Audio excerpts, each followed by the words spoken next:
Hello, my name is Michele, and you're listening to Profit is a Choice. Joining me on the podcast today is Lane McNab of Lane McNab Interiors, based in Berkeley, California.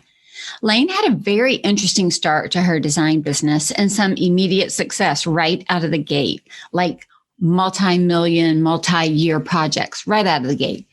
In this podcast, we're going to talk about moving forward without knowing everything in advance, managing fear and risk, critical thinking, and then how these elements allowed her to move forward with creating her own furniture lines. It's such a great conversation, and I know you will be encouraged as you listen.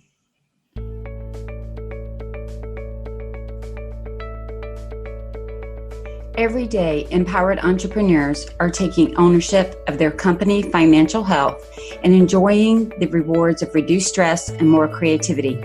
With my background as a financial software developer, owner of multiple businesses in the interior design industry, educator, and speaker, I coach women in the interior design industry to increase their profits, regain ownership of their bottom line, and to have fun again in their business. Welcome to Profit is a Choice. Hi, Lane. Welcome to the podcast. Hi, Michele. Thank you so much. I'm excited to talk to you. We've got a lot of fun things on plan here. Yeah. And we're going to be talking all about furniture and creating your own furniture line. But before we do that, I would love to start just to hear a little bit of your journey. It's so interesting when I was looking over your bio and reading some of the things on your website. Design was not your first job there, right? It wasn't the first path that you took. I'd have to say, I think of all the people that I have interviewed, I don't think I've ever met anybody that had a start like you did. I've heard that before. I'm sure. Tell us a little bit about that. You're now on the West Coast. You started off in Tallahassee, Florida. And as I was joking with you before we went on the air, and you slowly moved your way across the United States. But tell us what you went to school for and what got you started. Because it's creative. Yeah, that's true. That's one thing that is a continuation. I grew up in Tallahassee, and I went to college in Rhodes College in Memphis. Met my husband there. I mean, we weren't married when we were in college, but then we moved. So I majored in music, and I decided it was kind of a last minute change. I was minoring in music and majoring in English, and then I switched. And because I was a singer, and I started kind of entering competitions and doing well, and was getting feedback that I should pursue it. So I did. And so when I graduated from Rhodes, I decided to go to graduate school. So I applied to grad schools and got into the San Francisco Conservatory of Music, where I did this just sounds like such a crazy, long roundabout way to get to where I am. But I did my graduate work there, master's and a postgrad, and then I started auditioning. My husband moved with me, boyfriend at the time, moved with me, and that was in the late 90s. And started auditioning and performing and getting jobs and working, and sang with the San Francisco Opera and sang with all these regional companies, and it was going great. My husband and I got married and started a family, and it just became kind of difficult to manage all of it. Now, having said that, like many interior designers, the kind of the story that honestly gets a little bit old to hear, but it's like, oh, I always loved interior design. I always did it. That's true for me too. And so I was kind of pulling back with my singing career, being more of a mom, but still performing. I sang with the opera chorus in San Francisco for a while. And while I was doing that, my other thing that I had always loved doing started becoming more important. My husband and I bought a house and sold it in San Francisco. We bought our house in the East Bay and sold it, and then bought our house that we're currently in Berkeley. And during that time, I was diving into learning how to renovate and remodel and design, and but just totally as a hobby. And then about 10 or 11 years ago, probably about 12 years ago, I had started a blog that was starting to get some attention. And then about 10 years ago, I started doing projects for friends and still singing and still being a mom. And then acquaintances started calling, and one of my early projects got a lot of attention. The Today Show picked it up, which was super surprising for just doing just kind of doing it as a hobby. And then I got some features, a lot of features on Houzz because it was the early days of Houzz.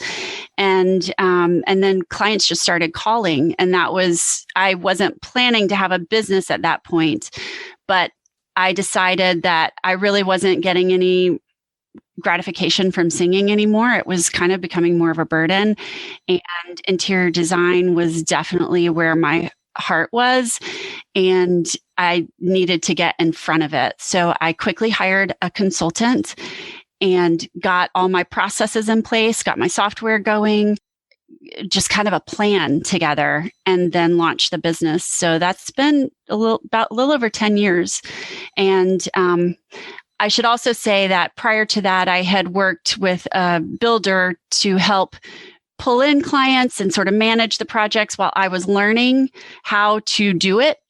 And that was really just because I liked doing it. I did get paid, but it wasn't like earning a living, but it was just kind of so I could have that education around how to do this.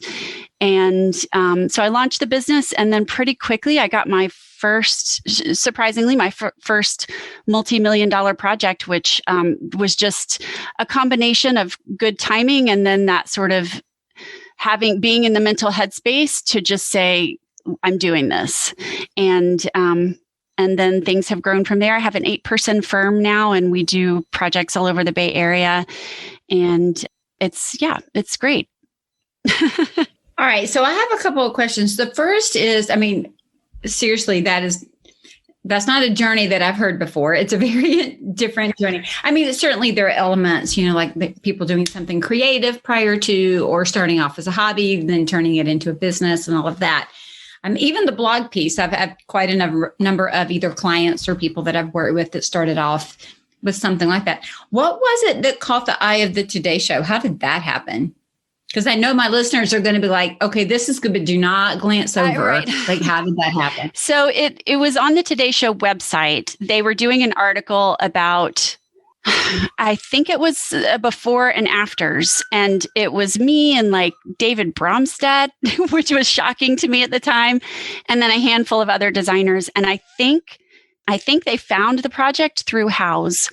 I'm not totally sure because I never did a lot of direct communication with whomever it was that contacted me about it.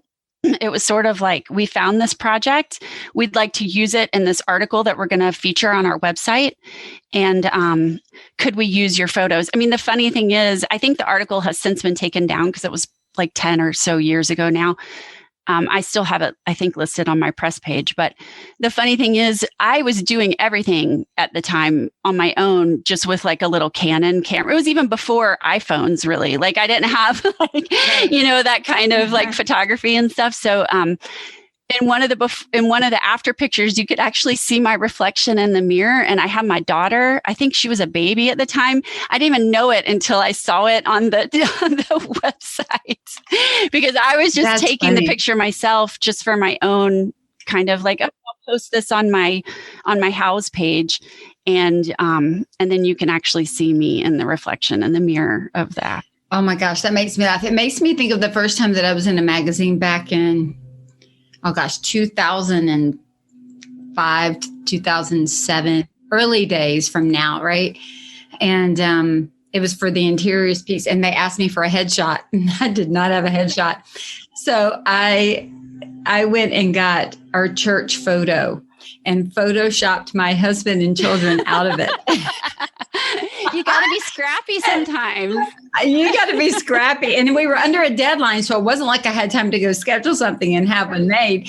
And so I sent the picture, and you can see just the corner of my husband's shoulder. And so we always laugh. I have one in my workroom, and my husband always laughs, and he's like, "Oh my gosh, I was in that picture with you." And he's like, "Wasn't that the church directory picture?" I'm like, "Yeah, it was, but I had to use what I had to use." So got to do what you got to do. Right. And I so remember those Canon days. And then I would take the little SD card out and stick it into my computer and try to pull over all the pictures. And you couldn't even see them when you were taking them on some of it to even know how great it was. You just hoped it was good. Tiny little screen on the back that you would try and like zoom in to see what was happening. Trying to look at. Oh my gosh, the days have changed, haven't they? It's true. But do think a lot of that was, I think I was just a bit ahead of the curve. This was a very early days of Houzz, and I had never even heard of Houzz, but my husband works in the tech industry, and he knew that I was starting to do these design projects, and he said, oh, you should get a Houzz account. And so I just went to Houzz and got on it. And I think a lot of publications and things were probably looking for content, and that became a place that they would go. And that must be what happened with the Today Show. And they just went and found the project. Honestly, that project still gets a lot of hits, which is crazy because it's like, so not what I would do anymore, but it happened to be something that resonated. Wow.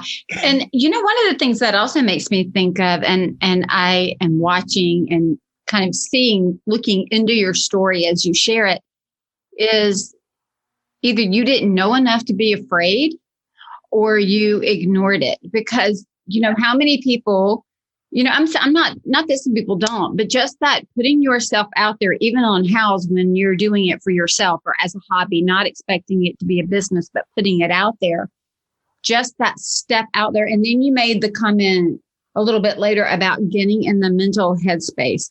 Talk to me a little bit, because I think this is a nugget that we need to dig into, because as we start to look at what you've done with the furniture line and other things, I think there's something around this, working through fear or not having it like some people, and getting yourself in the right headspace for what you want to do or what's coming next, because these things were not on your radar when you started some of this. It was probably, let's do my own house, the one that's in front of me. Let's do the next house. Let's now do the next house. Okay, now my neighbors. This is the way mine started. People came into my home and said, they rang my doorbell, Lane. I'm standing there with 2 bolts of fabric and said, if you'll make stuff in our house like you've done in yours, we'll pay you. That's how it started. And I was like, okay, I guess we're going with something here. And that's what I did. And others have said the same thing. Maybe they documented the renovation of their own home on Instagram or Houzz or a blog or some platform. And then people started calling because they want to know, right? Or they put it out on Pinterest. Talk to me about fear, lack of fear. Where have you seen that thread move you in your business? I think it's amazing you picked up on this, because you actually almost said one of my little internal mantras in your question. So I didn't know this about myself when I started, but I have since figured it out by mentoring other people and sort of trying to help them. And I don't do a lot of mentoring, but when I did a podcast several years ago, I got a lot of young designers kind of reaching out and saying, how did you do it? So one of my mantras internal that I just kind of came up with is do something before you know too much about it to be afraid to do it. I've heard that. Sometimes they say if you know everything, the fear would stop you. It's true. And I think there's so much out there right now in a great way that I didn't have access to when I was starting, especially in the world of podcasts. But I do think it can sometimes be paralyzing. And I think you sort of have to know what your limit is of what you can absorb before you start feeling like I can never do this. So I think the way to kind of get yourself back on track with that is to not try to know every step before you do something. Just know the next step. Isn't that true about everything? It is. My niece just had a baby, and we were giggling at the fact that she's like, I'm waiting to come home to see which nurse they're going to send home with me. And I was like, yeah, don't we all wish that somebody would have come home with us at that very beginning, right? And so I was talking to my daughter-in-law, almost daughter-in-law, and she's a nurse, and we were just having this conversation. And I said, our goal is really just to keep them alive. Just keep them alive. At the very beginning, if I knew everything that was going to happen in my parenting journey, it would have scared me to death as a young wife and a young mom. I would have been like, pump the brakes, baby. But I would have missed the joy and the excitement. But you're just, I always talk about it too, is it's like grace for that next moment. I don't necessarily have this skill set, and I'm not equipped, and I don't have the grace for 6 miles down the road. I have it for that next moment. And when we talk about lighting up our path, we really are only lighting up the next step or two. We can't light up a whole ball field all the time with everything that we're doing. So we just take the next best step that we can take. So let me ask this, what is your risk tolerance like? Because I think fear along with risk, do you usually take risk, or are you risk averse, or you find yourself in the middle? How would you describe it? I think I'm in the middle, but I think I have a good, I trust my instincts around being able to assess what I can do and what I can't do. And I know what I can't do very well. And there's a lot I can't do. And I am very confident in my ability, though, of what I sort of look at it as like, we're all on this little scale, and your superpower is allowed because of the things maybe you're not as good at. Right, because we can't focus attention and energy and effort on everything. That's why I scream from the mountaintops on this podcast about the Strengths Finder, the Gallup Strengths Finder, because there are 34 strengths, but what it does is it helps you recognize where your top strengths are, so that those are the ones that we build and maximize. And then I look at the others and I don't feel so bad that they're further down the list, because if I was building those, I wouldn't be building these. Exactly right. Yeah. And I should do one of those assessments or those personality things. I haven't done them, but yeah. I like to do that. Just an aside. I like to do, and I'll put it in the show notes. I'd love to do the Strengths Finder with my clients, and I have the owner of the company do the full 34. And then I have you take all of your team members and do their top 5. Then you can see as a firm where the strengths are in the company, and you can start to identify where there might be missing strengths if you need to hire or if you need to do some education. So it's always just a neat tool to have to understand what makes your company strong. That's great. Yeah, I'm sure that would be so useful for us. So you weren't afraid to put your work out there. And I think that is amazing, Lane, because how many young designers do we hear that are, and granted, it's a little bit different day and age right now, but I think we also have to be careful because these young designers are putting out their work. And listen, if somebody on here sees work that they don't like, please don't call it out on their business page. Email them if you have something kind and constructive to help. I emailed a young client of mine one time who had put out a picture. She didn't even pay attention to the fact that when they had loaded in the sofa, they had put the cushion upside down, so the pattern was all out of whack. And she put it up, and I immediately saw, like, my eye went right to it, and I just texted her and I said, "Hey, this is a beautiful shot, but you might want to go back and take one of the sofa." And she said, "Oh my gosh, like when you've looked at something so much, you don't see it," right? But just having that, pushing through the fear to just put your work out there, because you would not have been found as easily for the Today Show by a client, by anybody, if you hadn't just taken the step of putting your work out there. Well, I think there's so much talk, not just within the industry, but just in society these days, with being okay with failure. I know it's a big tech principle. You kind of have to fail to get better. I wouldn't say I'm okay with failure necessarily, especially on a grand scale. Like, that would be really scary. But I was okay with knowing what little failures I could tolerate along the way.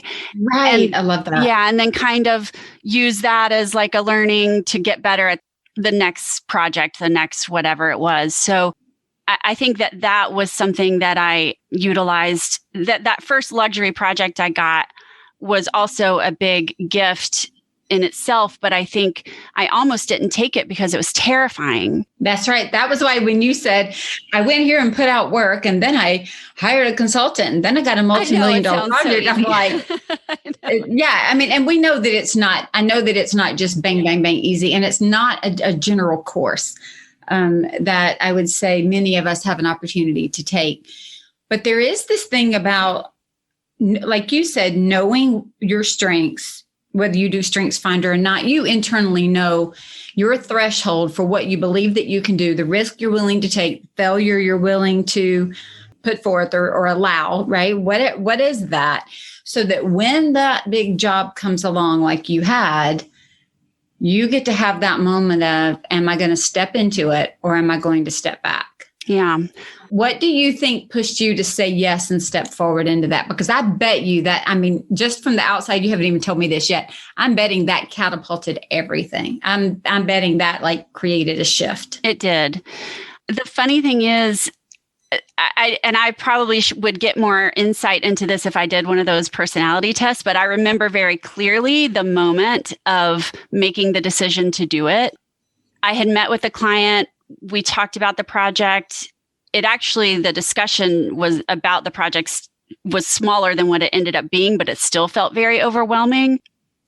And I even said out loud to the client, like, well, I'm a little bit busy right now, and I'm not sure that I have capacity for this project at the moment. And the client very nicely was like, well, it's okay if you don't. We'd love to work with you, but just let us know. And there was something about me seeing that project going away that lit this fire in me and in the moment. And I just went, I have to do this project. And the fear of losing it was worse than the fear of taking it. Exactly right. Yeah. And so I just pivoted in the conversation and said, you know what? I know I think I had just hired my office manager. That was the only other person I had on the team. But I said, I just had brought some new people on or something like that, kind of making it sound a little more polished than it was. And I said, I think we can make this work and I'd love to work with you. And then I just sort of said, well, I think that's the other part that is very important. And it's something that I look for in hiring now, which is critical thinking. And I think that is it's just something that I don't think can truly be taught. And I think you can help people get better at it and develop it. But it is something that is a little bit innate. And I think I knew I didn't know what I was doing, but I trusted that I would be able to figure it out. And that was how I went forward. So and that's exactly how the project worked. I remember it was a 3-year project with. I was going to ask you how long the project was. Yeah. And doing other projects too at the same time. But that one was a 3-year project. And it was my introduction to a wonderful luxury construction firm here and a internationally renowned architect. And I honestly just sat there with my little notepad, and every time I didn't know what they were talking about, I just wrote it down and wrote down as much as I could figure out from the conversation. And then I just researched constantly. I mean, that was a deep education. And I've always been a constant learner. I don't like not knowing things. So if there's something I don't know, I will spend whatever time I need to spend to figure it out. Was that project profitable for you? Yeah, very profitable.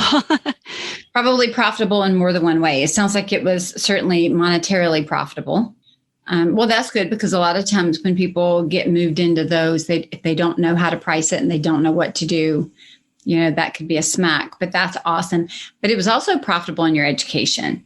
It was profitable in the elevation of your firm and future direction, wouldn't you say? It definitely was. I think it would be more profitable for me now because I just know so much more and I'm so much more confident in my pricing. But compared to what I was doing before, it was very profitable, and it definitely set me up well to take on more projects and make more hires. I did hire my first design assistant during that project. But I think one thing that helped was I had worked with a consultant prior to, or actually it was during that project. During the beginning part of that project, I worked with a consultant to get everything up to speed and figure out how I was going to price stuff and get my software going and how to do proposals and purchase orders and invoices and all of that. And that's probably the main reason that I wasn't spinning my wheels. Right. Because some of those foundational pieces had been set for you before you move forward. So then you could spend your time learning more about the design and the implementation of that. Yeah. And I was I think I was 37 when I started that project. So I'm the most overeducated. I've had way too much school. I was not going to go back and do design school. I was not going to go intern with someone. I had 3 kids. I was not going to start from that internship type kind of learning way of doing it. I just had to do it myself and figure it out. or it was just not going to happen. Right. So there you are. I love it. Scrappy. Got to. Well, and you know what? My degree and my basis of work was all in information systems and business and financials and management and all of that. And then I came over and started something completely different. But it's okay, because I think it goes back very much to the critical thinking. I know my mom was a school teacher for 30 something years, and she made the comment that in our school systems years ago, like when I went through school, we were taught critical thinking. We were given, situations and what would you do and how would you handle this, or what are 3 ways you could approach this? I mean, we were taught. I agree with you that some of it can't be taught, but it can certainly be sharpened, and you can start to ask yourself how to think. I've always been a very critical thinker. And my mom even made the comment that in the curriculums and some of the things that were happening, that over the years, it was like it was taken out. And so she started watching kids come in where something would happen and they wouldn't know what to do next. Like they wouldn't even know how to take the next step. I don't know if it was that helicopter parenting time where moms and dads told them every next move as opposed to taught them how to decide what to do. I know we went through a lot of that with our sons when they were younger. We did a lot of work of, what do you think we should do? And then if we agreed with them, we didn't say anything. We're like, okay, we just let them do it. Or, we would ask those questions instead of just answering. And it allowed them to start thinking that way. And so I love that you look for that. What types of questions do you ask in the interview to assess if they have critical thinking skills? Well, that's so great. So that's a great question. One thing that I have done incredibly well over the last 8 months or so is hired a she's our creative teams manager, but she is the kind of yin to my yang right now. So all the stuff that I don't do well, which is the implementing processes and organization and sort of the management of stuff, she is doing. She actually comes from the tech world, Airbnb, but she has a design background as well. And so she gives a design packet out and asks that the potential hires work through problem solving design problems within the programs that we use. And then they return it and she and I assess it. And then we have an interview process where we talk about, after a preliminary interview, which she does, I come in for the second round. And I love to ask things like, tell me a situation in your employment history where a problem arose and you solved it. And to sort of take me through the steps of how they came to the solution. Because we set ourselves up well for success and our employees up well for success when we have very easy to follow processes. But as we all know in this industry, there's always going to be something that comes up. They only go so far. A great process is still only 75 to 80% in most cases. And it's the 10 to 20% that can knock us off our feet if we can't stop and think around it, right? I mean, especially if you're in a build world or a renovation, you never know what you're going to find when you open things up and move things around. It is rare that things are like, that's exactly what I thought, exactly how I envisioned it. It happened exactly on the timeline with not a blip. Like those are, we need to write stories about those because they don't happen very often. It's true. Yeah. And I am not someone who likes deciding things on the fly. So we do front load as much as possible, which really it started out as my sort of process crutch because I don't want someone to ask me in the moment when we're all standing around and the plumber's there and he's going to, what do you want to do here? I want to know 6 months ago, put it in the plans and then everyone can follow the plans. And then if something comes up, I kind of have a better sense of the decision to make. So we do try to front load as much as we can. And inadvertently, that helped align me with high-end builders because that's what they're looking for. Right. They don't want that on the fly because it doesn't allow them to prepare either. So Lane, as your business has grown from that initial Ooh, okay, here we're going. We don't even putting on, as I would say, we're not even putting on big girl panties for that one. We went straight to the Spanx, right? And we're like, here we go. Here we go. But I'm so thankful that worked out so well for you. And you learned a lot about the luxury market. You learned a lot, like you said, about how to work in that, not just work in that space, but work with the other people that are working in that space, with the products that are showing up in that space. And I want to, so your design business is still flourishing, still going. But in the process of all of this, I'd like to dig into a little bit now about you have created your own product line. So can you kind of give me the genesis of the product line? Like where did it start? And was it one of these ideas that, again, that you were like, I don't know everything, so I better go before I know it all? Yeah. Probably. So I think it started because there were times where I was looking for specific pieces for clients that I was struggling to find.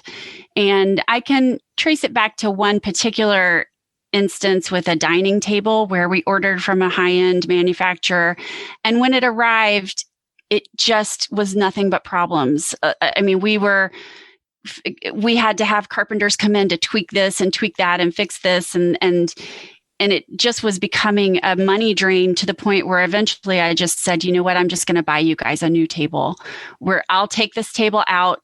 I wasn't getting the response I was hoping for from the manufacturer. But you think with high end, you would think you would get an even higher response, right? Yeah. And they were nice about telling us how to solve problems, but I just kind of wanted it to solve the problem. Be fixed. Yeah. Yeah. So I, over the 10 plus years I've been kind of doing this, I've developed a lot of relationships with craftspeople, artisans, woodworkers, workrooms, etc.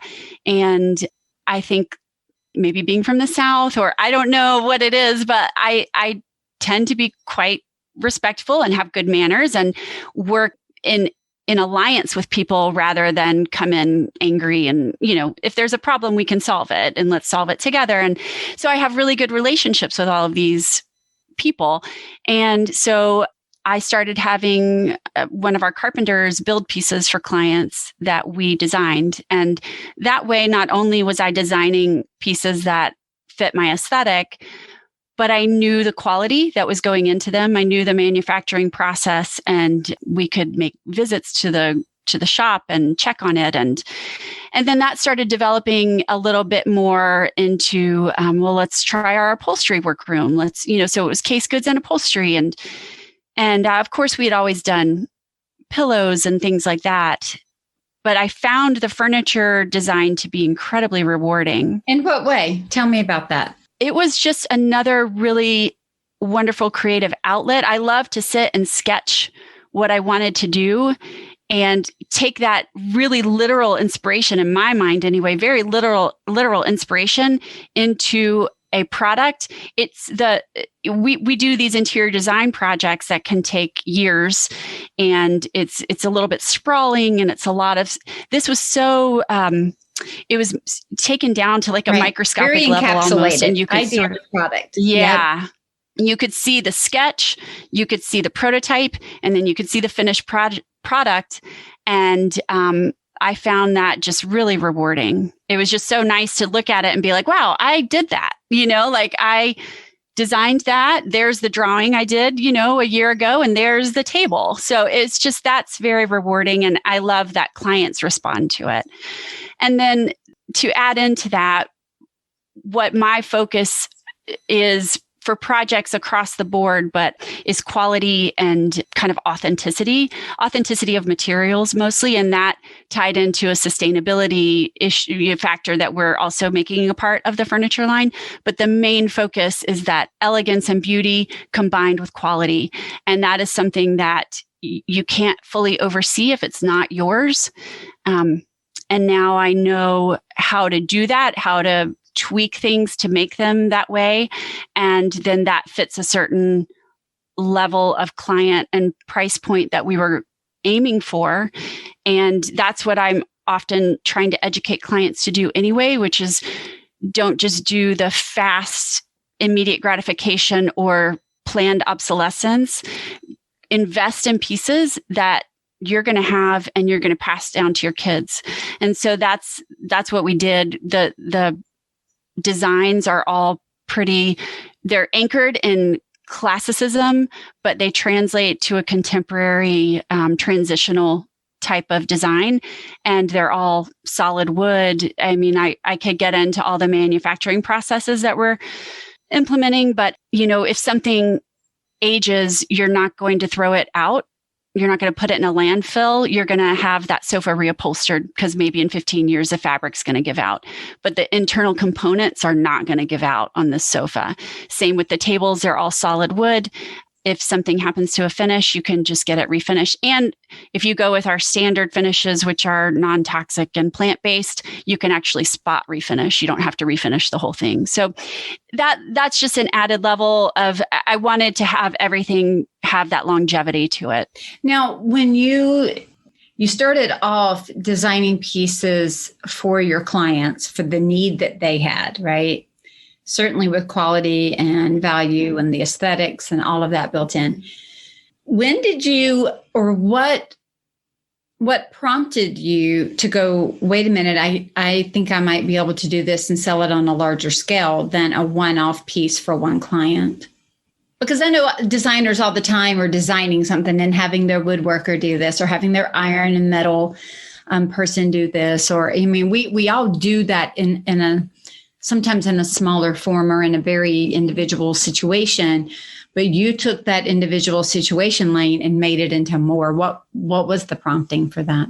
Well, a few years ago, I decided I did want some diversification within the business. And I love working on projects with clients and, seeing those projects through to the end. But it can be very overwhelming to constantly be looking for the next client and the next client. And so I know everyone is wanting to do licensing now and have their products be carried by a large manufacturer. I mean, that's great, but I also felt like, well, I don't know, when is that going to happen? And there's a lot I can't, you put your name on something, but how much you've done the design, but have you dug into all of the details around how it's made and all of that? So I decided I just wanted to do it myself and start from there to see how it would go. And then you're right, Michele, I didn't know all the steps. I was just like, I have these ideas in my head, and I designed them a couple of years ago when my mom was very ill, and I went home to Tallahassee to help her. And during the week and a half I was there, when I wasn't with her, I just was sitting down and just sketching. That's all I did for that time period. And all of the designs for the first collection just came out in that week and a half. And it was initially prompted by wanting to diversify, but not really knowing how or what it would be. And then those designs happened. They kind of, like people say, it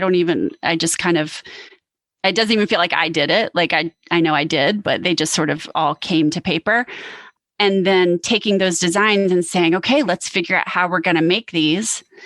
And then we did. And that took a while. It's, over 2 years ago now. And we're just starting to be profitable with the furniture line. That's awesome. Now, it's an investment. It is an investment. It really is. How did you go about, are you having your pieces made? I mean, they're like, we could sit here for probably 5 hours and talk about this, but are you having your pieces still made by the local artisan, or how did you search out and find that? Because that also, there's one thing about mass production and another thing about really being able to own the quality. Having owned a drapery workroom, I couldn't churn stuff out, and I couldn't deliver $30 drapery panels. Those are churned. There's just no way not to have that as a churn, right? That's a quick and fast and monofilament thread, and let me pull it together and send it out. That's what that is. It's no different than some of the quick ship kind of things that they're quick for a reason. And when you start to really look at things that they're more engineering based, and you are selecting each input into it very carefully, whether it is wood or fabric or springs or coils or whatever it is you're choosing.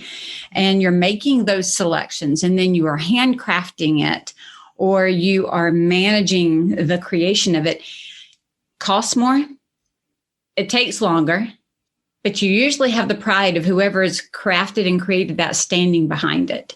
And so that is where you get more control over that process, the closer the process is to you. And so when you made your decision to, I'm going to say for now, do it this way, because none of us know what things might look like as we go forward. But for now, to control that process so that it could really, I would say, fulfill the vision of what you wanted your furniture to be.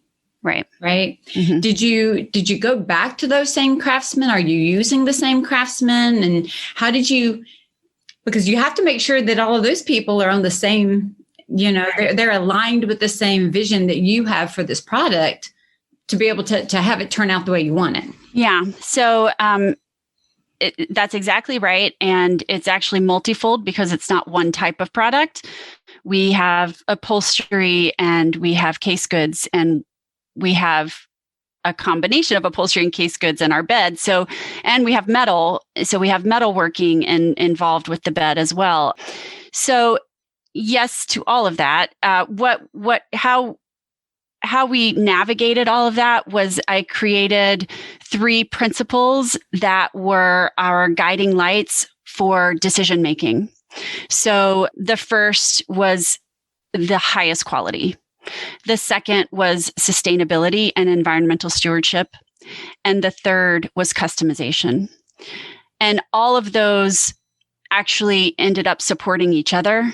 I don't hit anyone over the head with the sustainability factor because, first of all, it's just my principle. It's not, I don't want to greenwash the line. I don't want it to be a marketing tool. It's just what I do when I make the pieces. The reason for that is that it feeds the other 2 principles very well, because if something is customized and if something is of the highest quality, we're not going to be so quick to throw it away. Exactly. And people are willing to invest in something they love. They're not always willing to spend the extra money to do it because it's good for the environment. So if I'm doing that from the beginning and I'm creating a piece that really resonates with a client, and it has the backing of the multi-line showroom that has picked me up, Sloan Miyasato in San Francisco. And then we have we have Pacific Northwest representation as well through Eric Waldorf. Those are sort of stamps of approval that, yes, this is a piece that is worth getting. So that was part of our strategy as well, is to present our pieces to these very reputable, high quality showrooms and get their representation so that it is an added kind of part of the puzzle when people are shopping. So those principles were how we made the decisions. And yes, we are still using the original artisans that we partnered with. Some of them were actually super easy to partner with because they already did the things I was looking for. And some of them we have brought on board with our practices. And then we are expanding as well to pull in more. Really the most difficult one are the case goods. And as the industry has gotten busier and busier, maintaining the price points that we started out with and finding the talent to do that, as well as to scale up, is our current challenge. So we have broken out the finishing away from the carpentry, and that's helping. So we've got a finisher doing the finishes, a carpenter doing the builds. We have another workroom who's making the bed, and then we have an upholstery, a third or fourth workroom doing the upholstered goods. That's good though, because that niches it down so that everybody does what they're really great at and what they're skilled at, which means they're more profitable in the long run. Yeah. Because they're doing the same things that they can scale those things. Like they can do more of that. But when you've got to jump around to all of that, it is definitely much more difficult. Yeah. I mean, it's interesting because we sourced, I didn't want everything I wanted to be high quality. And as you know, there are multiple components to every piece. So, the fabric we sourced, we wanted to do 100% Belgian linen, and the mills where it's being manufactured meet certain environmental standards as well. Even down to like, we have these solid brass caps and ferrules on the bed that we did. And that was weirdly the hardest part of the whole product line, was getting these caps to look the way I wanted them to look, and to have that heirloom quality brass with no lacquer and polished beautifully. So we just put so much money into purchasing all the components up front. So now everything's ready to go. Once an order is placed, we've got it all there. It just has to be put together, and then boom, it goes out. And as we all know, with lead times within the industry being what they are right now because of international shipping being so crazy and the pandemic and all of that, our lead times are actually really good because everything's made right here. That's awesome. Now, when you think about long-term profitability for your firm, not just the profitability of money, but it sounds like you really are focused on helping build a strong team. You have a team of 8, I think you mentioned. And then we're looking at the profitability, not only of, again, the product line, but the pieces being profitable for the person who purchases them, because they're not filling up a landfill. It's not tossing everything out. It's good heirloom quality pieces that hopefully they want to pass down. And that I do hope that the kids coming along today start to appreciate some of the things that are already out here instead of trying to just throw everything away and start over. Was your plan for all of that all along? Not at the very beginning, certainly, but do you think about that all the way out, or has some of it been some really happy mistakes or happy bonuses that have come with it? Yeah, I think it's probably a combination, but I think almost it's maybe more than happy mistakes, although that's part of it. It's been sort of like happy self-realizations. Yeah. I grew up in my grandparents' house. My grandfather was an architect and my grandmother was a big collector, and we had antiques everywhere, and the home was designed and built by my grandfather. And that was, I've told this story before, but I remember like everything in that home was all the doorknobs and the hinges and everything were solid unlacquered brass. And of course, that's what everyone is doing now. And, we can bypass the kind of brushed lacquered brass for that sort of richness and quality. My grandmother would go around and polish the doorknobs before a party. It's just kind of that sort of old world attention to finishes and quality and authenticity has always been a part of what I do, whether or not it's in a traditional sense or a contemporary one. So I love translating the old world materials into contemporary designs. And that has always been a part of what we do as a firm and what my aesthetic tends to be. And so that was, I didn't necessarily know it when I started, but then as I was designing, it became very apparent, like, oh, this is what I'm doing. Now, when you kind of look back, like, oh, look I got what I'm doing here, there. Yeah, exactly. And I love antiques. I love incorporating old pieces in.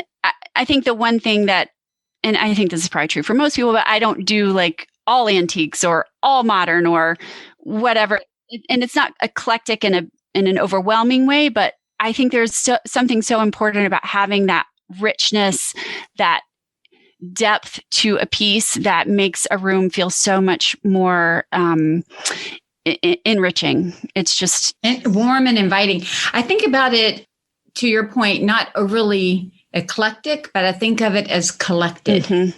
Exactly. Right? A little more curated and collected. Exactly. I know I love antiques. I love Depression era glass. I grew up in the South, and everybody around, I was in a mill town. So everybody around me, everything we had, it was usually the real stuff, but people kept it forever. Like they didn't go back and replace. They took care of what they had, and they used every ounce of it. They sometimes would remake it into something else when it had done its job over here. Everybody sewed. And so I remember I still have upstairs my first suit when I started working in tech here in Georgia. that my mother made for me. I mean, it is a beautifully designed dress. I wish I could still fit in it. Yeah, right. But it is beautifully tailored, and it's tailored exactly to my body. And, now we might look at that and think, oh gosh, but my goodness, if I could go back and have clothing that was that well done, that fit my body, I'd do it in a heartbeat, And so there was just that detail to things. And so now I know I even have a hard time thinking, you want me to do everything brand new? I need some crunchy and crusty in the room. I need something that grounds it almost, and that doesn't make it feel like I'm just going and grabbing a catalog and redoing something. It's not how I grew up, and it's not what I feel. And I think that's an interesting perspective too, Lane, is you probably had no idea growing up that your grandmother shining the doorknobs would have such an impression on you. Yeah. And then when we think of all those years for all those people who bought those houses and threw all those doorknobs away. I know. Yeah. Right. And you're just like, oh, I know. And then we bought the cheap imitation. I remember we got real brass lamps for our wedding 30 something years ago. And, I've got some of my grandmother's brass lamps, and they are all patinaed, and I look and I'm like, I love them. I love them. And then we got like some of the cheap brassy, like right. The yuck stuff that you really could throw away. Yeah. And I'm just, I don't even want to clean them because the patina is so, I keep them dusted, but the patina is so deep and it's so beautiful and it's so rich, and it feels like it tells, I put new shades and all on them, but it feels like they tell a story to me. Absolutely. And that's so what it's about. I think your home tells your story, and then the pieces have a life before and hopefully after you, that's also something that we do. We offer many of the case goods in reclaimed white oak. And so I've purchased a bunch of wood from, this wood is probably 500 years old. It's, from barns in the Midwest. And there are these white oak beams that have been, when the trees were cut down in the 17 and 1800s, they were probably already like 300 years old. We don't have old growth. We don't have original growth anymore in this country.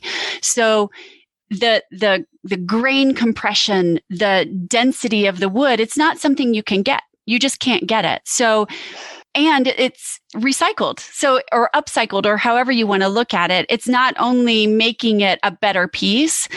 This wood was touched by hands centuries before you, and you can have this in your home, and hopefully future generations will have it as well. And that's a story that, it's not even a story, because story almost sounds like a marketing tool.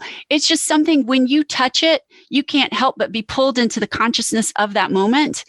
And that is kind of what we're all striving for right now, It's a grounding. It really is a grounding. Yeah. Mm-hmm. Yeah. Mm-hmm. I love it. Well, I love your story, and I love, there's so many lessons that I think have come out of our conversation, kind of, I love it. You said kind of that start before you know it all, before you're too scared to start, right? Just kind of get going. I think it's a good reminder to know our risk tolerance and our failure tolerance and our strengths. How far can we go, or the strengths of those around us, the team that we've built. And I love your reminder about choosing things based on quality, based on good stewardship of our environment and our communities and everything else. And then having some pieces that ground us. I think all of that is just a beautiful thing. I think that's also what's added to the profitability of your company and your firm, is having those types of ideas, because that tells me then that you care enough about your clients that you want to help them create those spaces with the right products in the right timeline. And certainly these things are going to cost. We're not acting like these are all, $3 at the local corner, but yeah, there's an investment for that, but the investment pays off. I think so. Totally. I mean, and it doesn't have to be everything in your home, but a piece here or there that speaks to you that way is going to be that much better for your soul than, buying the IKEA, whatever. So, right. Yeah, I just think we can pick and choose as we go. And like you said, we can collect over time. Just quickly, it made me think of this story. from when I was in high school up until probably I was 40, I would just buy cheap sunglasses at Target. It was just like, oh, I need a pair of sunglasses, and I would just go get them. And I probably lost or broke them within 2 months every time. And about 4 or 5 years ago, I invested, and I will say invested, like I'm asking people to do. I invested in a pair of Morgenthau Frederick sunglasses, and I love these sunglasses. And if they're not on my head or on my eyes, they're in their case in my purse. And it's amazing. I would have thought I was not someone capable of taking care of a pair of sunglasses. But once you sort of invest in that quality, it just starts to flow. And those sunglasses bring me probably more joy than sunglasses should, but they do because I really wanted them. I invested in them. And now I've saved probably 20 pairs of sunglasses from going into the landfill. And I'm sure you look cute in the process, right? I look better than I would if I had on my Target glasses. I'll say that. I hear you. And I think that's a great reminder. I mean, again, we might not be everything, but we can choose some things to really invest in. Investing in yourself, investing in your business. You hired a consultant. You did the research before you launched the product line. You researched your vendors. You sat down and took notes, you said, on a pad. So really taking that time to invest in the craft and invest in what we're doing, It does pay off. It really does. Yeah. And much like a business running an interior design firm, the product line is an ongoing work as well. And we continue to refine and develop and get better, just like we do with the design projects too. I love it. Well, Lane, thank you so much for joining us today and sharing your journey. And we have lots of lessons to take away and to think about and to see how to apply them. I know you're like, I don't even know that's what we're going to be talking about today. I have to go back and listen. I have to go back and see what wisdom you put out there. I know. I learn from myself. What can I learn from? Which is true, because sometimes I'll say things and I'm like, I wonder where that came from. I should think about that again. But tell everybody where you're hanging out, where they can find you and follow you. Sure. I'm at lanemcnab.com. That's the firm website. There's a shop page there that will take you to the product line. The product line is called Guild by LMI. And you can find me on Instagram at Lane McNab Interiors. And if you're interested in any of the pieces, you can get in touch with me and I can put you in touch with Sloan Miyasato or Eric Waldorf or us. And we are a trade-only product line. But yeah, that's it. Awesome. That sounds great. Well, I'll put all of that in the show notes. And again, thank you for your time. Michele, thank you so much. I enjoyed it so much. My pleasure. Thanks again, Lane, for joining us on the podcast. To move forward, we do have to manage our fear and our expectations and think strategically and critically about next steps and outcomes. This is exactly the type of thinking that I teach and share in my coaching. If you're interested in moving forward strategically in your own business, check out the masterclass I have that teaches you how to reclaim your time, pay yourself more, and grow your team and business intentionally. You can find that AIM Masterclass at my website, scarlettthreadconsulting.com/AIM-Masterclass, or check it out under the resources tab. Profit is a choice, and it doesn't happen by accident. So be intentional. Profit is a Choice is proud to be part of the designnetwork.org, where you can discover more design media reaching creative listeners. Thanks for listening, and stay creative and business minded.